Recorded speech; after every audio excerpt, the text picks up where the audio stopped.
एक छोटी सी बात और उसके बाद फिर दो शेर अर्ज़ करूँगा कि ज़ात में मौजूद लम्हों के खिसारे वक्त गुज़रने के साथ साथ इंसानी इरादों और फ़ैसलों को कमज़ोर बना देते हैं। और ये बात सच है।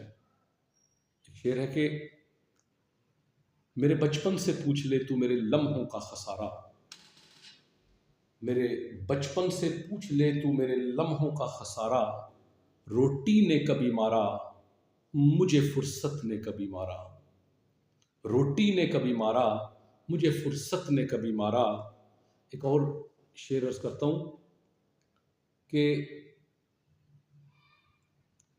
दिन भी जिन लोगों के हों सूरज से अयां, दिन भी जिन लोगों के हों सूरज से अयां, ऐसे लोगों को नया चांद चढ़ाने की ज़रूरत क्या है, ऐसे लोगों को नया चांद चढ़ाने की ज़रूरत क्या है।